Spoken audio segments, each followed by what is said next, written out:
Holy is the ultimate gamer. He's earned that name. Holyone. A great guy, and his videos are fantastic. What's to do, YouTube? It's Holyone, and these are going to be my top 10 best games of 2022 and games you should definitely check out and play. At number 10, we have Triangle Strategy, available on the Steam Deck and Nintendo Switch. Triangle Strategy, I was interested in because I just beat Octopath Traveler when it came out, and it's made by the same developers, and it's kind of got a tactical RPG game similar to like Disgaea, where you move your characters across the map. Also similar to like Shin Megami Tensei Devil Survivor. Beautiful art style. OST's good. The story's good. It's not an amazing story. Some people have their complaints with there being not enough gameplay and more story, but if you're very interested in making different choices, because you have 3 different endings, 3 different routes you can take, the game has a lot of replayability. So if you have a Steam Deck or Nintendo Switch, definitely check this game out. It is really good. At number 9, we have Digimon Survive, which is also a tactical RPG visual novel, similar to Triangle Strategy, but it has a much better and deeper story, and it takes back to the roots of like Digimon Season 3, where it's dark and gritty, and gets you invested in the characters. And the whole point of this game is to survive, because you want to keep your characters alive, otherwise they could get killed. And I'd say it's like 60-40, 60% story, 40% gameplay, but it allows you to collect different Digimon. There's new Digimon that are introduced in the Digimon Survive game. And this game I've seen go on sale for like $17, which is a steal. So if you guys want to pick up another tactical RPG that's got visual novel-like story to it, definitely check out Digimon Survive. It's a really good story, especially if you're a Digimon fan. At number 8, we have Ghostwire Tokyo, which visually looks amazing. The ray tracing capabilities of this game that you get on PC is insane. The story is good. The side quests are cool. It's a very good sub-open world game where you're traveling throughout the world, trying to figure out why this guy, the mastermind, has your sister captive and why he's trying to take over the world, and you fight all these yokais along the way. It's a really fun game. It's unfortunate that it was snubbed at the Game Awards. I feel like this game is much better than Stray, and it should have been on their list. So if you guys are interested in a first-person magic shooting talisman game fighting yokai, and you were a fan of the Ghostwire, the Evil Within 1 and 2 developers, if you like those games, you'll definitely like this game. It's a little something different, and it feels refreshing and new. And it should be coming to Game Pass in March, so definitely keep an eye out for that. At number 7, we have Solstice, which is a $40 game. It was a gem hidden in the rut this year. It's a sleeper hit for me. It has Devil May Cry-like gameplay, but it adds its own sweet style to it, where you have her sister, which is the spirit that offers like a gem of protection and counterattacks with all these awesome combos. And the story's decent, not bad. They definitely set it up for a sequel.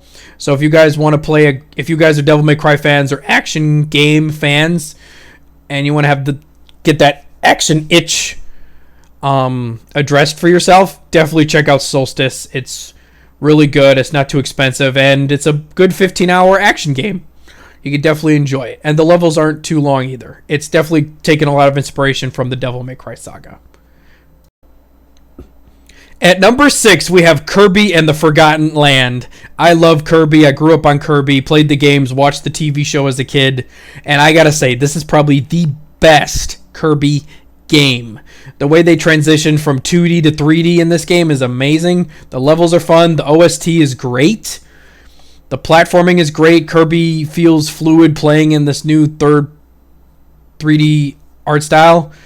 A lot of content to play here. Easily can sink 20 hours in if you want to 100% it. So if you guys are a fan of Kirby or even 3D platformers, definitely check out Kirby and the Forgotten Land. It is an amazing game from gameplay, OST, and everything, and is exclusively on the Nintendo Switch. At number 5, we have God of War Ragnarok. This game, sequel to 2018's God of War, improves on everything. The combat, the gameplay, the visuals are upgraded. Everything in this game is better than the first game, in my opinion. There's new boss variety. You get to finally fight Odin and Thor. Overall, it was a great conclusion to the story of the God of War 2018 and the Norse mythology. So if you guys are God of War fans or you just beat God of War 2018, definitely check out Ragnarok. It is a great game. Definitely deserves the praise it's been getting. Yeah, so definitely check out God of War Ragnarok. At number 4, Horizon Forbidden West. This game is probably the best looking game that might have come out this year. The visuals are stunning. Guerrilla knows how to make a good game. This game improves on everything from the previous game as well. The gameplay, the story is about the same as the last one.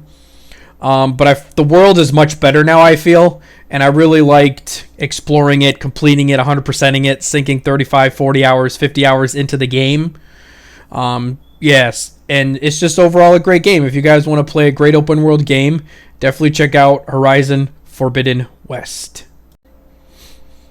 At number 3, we have Dying Light 2. Dying Light 2, I really enjoyed the world, the zombie killing, the enemies. The ray tracing on PC, as Digital Foundry said, it is a next generational level of graphical detail. I really liked the part. The gameplay is what really hooked me in this game and put it so high on my list. The gameplay is fantastic. The parachuting around the map, the jumping over zombies, laying traps for zombies, blowing them up, worrying about what's going to happen at nighttime when the zombies go crazy. The story is definitely better than the first one, and the expansion they added to this game is pretty decent. And they have a 2-year dev cycle to support this game, just like the first game. And they supported that game for like 5 years. So this game has a lot of love and care going into it. So this game you guys can pick up for like $23. I definitely recommend it as a great open world zombie game. At number 2, we have Xenoblade 3, the sequel to the open world JRPG Xenoblade series. Xenoblade 3 is really good. They definitely got the performance and visuals up compared to 2. The story is interesting and captivating, and it links both 1 and 2 together in a very, plot-heavy twist. The gameplay is probably the best it's been in the series in this game for sure. And overall, it's a great game. I sunk 50 plus hours into it, beating it one time around. And yeah, if you guys are a fan of Xenoblade or even open world JRPGs, you will love Xenoblade. 3 is exclusively on the Switch. Definitely check it out if you have a Nintendo Switch. It's worth playing. And at number 1, we have Elden Ring, which I love the Souls series, and this is probably up there with my most favorite top 3 Souls games. You guys probably have seen all my boss videos on the channel. I uploaded like 90 boss fights from this game. I explored every nook and cranny of this phenomenal world. The art design is amazing. The story is good.